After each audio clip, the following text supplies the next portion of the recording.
Good morning. First of all, I'd like to introduce myself. My name is Ahmad Ridhwan. I'm a student of Computer Science of Unis University, class LS01. I'm here to talk about my presentation, which is esports.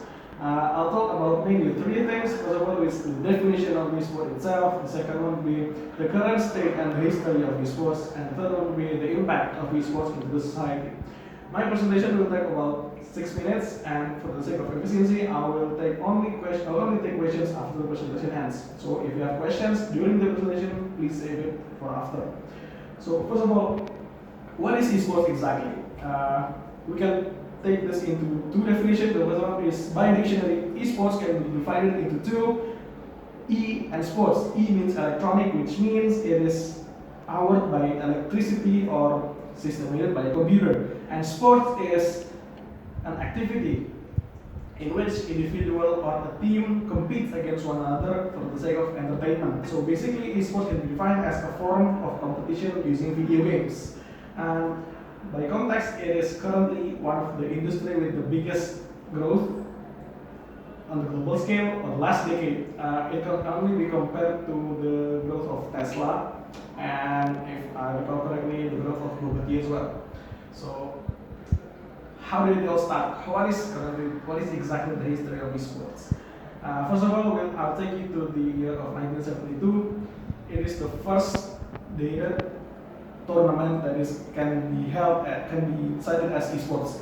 It is a tournament of space war. It is a RPG games about shooting and so. It was held in Stanford University in the United States. And then the second one will be in Dallas, Texas. The first Nintendo games, the first Nintendo World Championship was held. It was actually held across the United States, but the first city was Dallas, so it was recorded as such. And in 1996, the famous game of Street Fighter or Street Championship was first popular, and in 2002 it was created a tournament from that game. It was called the Evo Championship Series. The first game was held in the UCLA, or the University of California, Los Angeles. And in 2006, the organization called G7 was made. It was created. The purpose of it was to create a stability across esports scene and to spread awareness among not only the professional gamers but also the organization and the viewers of the scene. It was mostly created by the organization of the game itself.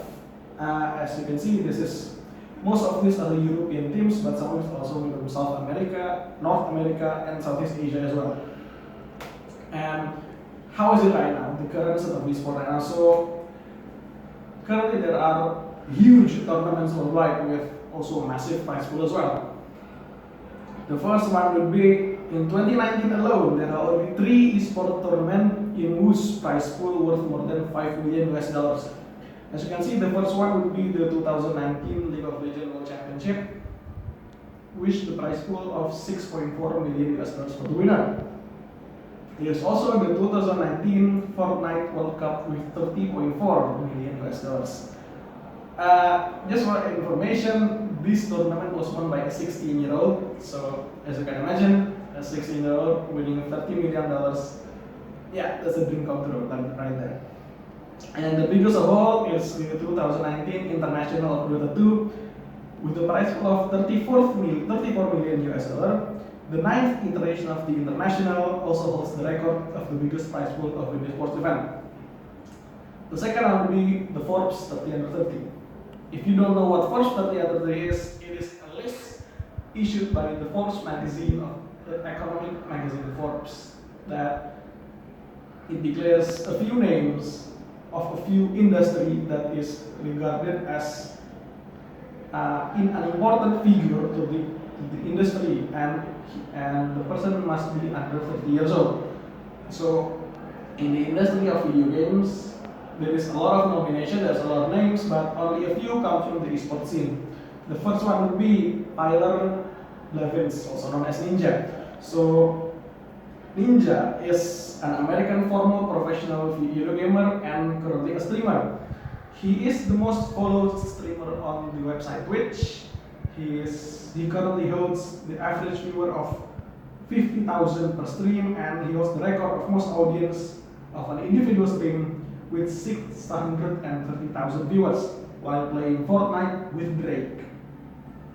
Other than that, Blevins is also engaged in charity work by using his stream as a fundraising charity dedicated to charities such as American Foundation for Suicide Prevention and Alzheimer's Association. The second will be Johan Sandstein, also known as Nortail, is a Danish professional Dota 2 player. Why is he important? He currently holds the record as the only player who win 2 internationals and the only one who win 2 in a row. And the third one will be Lee Sang-hyuk, also known as Faker, who is a South Korean League of Legends professional player. He is widely considered as the best League of Legends players of all time, having won 3 world titles since his debut in 2013. And we're going to the last sequence. What impact does it bring? I'm not going to talk about what impact does video games bring because I'm not talking about video games, I'm talking about the esports scene overall. There are a few positive impacts. For example, they will give a new dimension of jobs. The rise of esports creates a new dimension of jobs in the creative industry, not only tournament organizers, but also cosplayers, designers. Even if you are good at analyzing or statistic, you can be an analyst or a statistician for professional teams. The second will be scholarships. Due to the professional player mostly be teenagers under 22 or 23 years old, the professional teams also look for young and rising talents, which may include scholarship as they tend to look in university leagues or local championships. And the third one will be the chance for these people to express themselves. The esports scene also brings chance to people who tend to be bullied due to their interest in video games, not in real sports, due to their lack of physical prowess and huge interest in gaming, because then they can have a community of people that share their passion as well. However, I'm also going to talk about the negative impact that it can bring. The first one will be the addiction.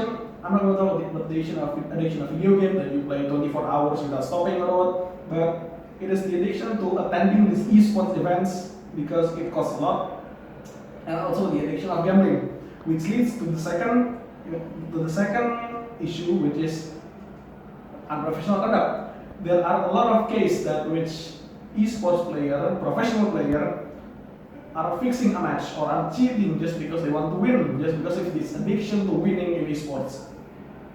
And the last of this, the most important, I think, not everyone can make it. Just like physical sports, these gamers are one of the few who are successful. Behind them are hundreds of thousands of people who couldn't make it. So if you think of interest, interest in this scene and you want to try to make it, just remember that you need to have luck. You have to have the ability to do so and have luck, because not everyone can make it, like I said. So we're going to take a conclusion. I'm going to quote one of the most important figures in esports, that this scene is growing massively in a global scale. Everyone wants to take part in it. What we can take from this is that, just like other industry of entertainment, that this is an important scene for the future. The future will grow around it, but we have to be careful because like I show you, I did not only give you the positive impact but also the negative impacts. So that will be all for me. Thank you.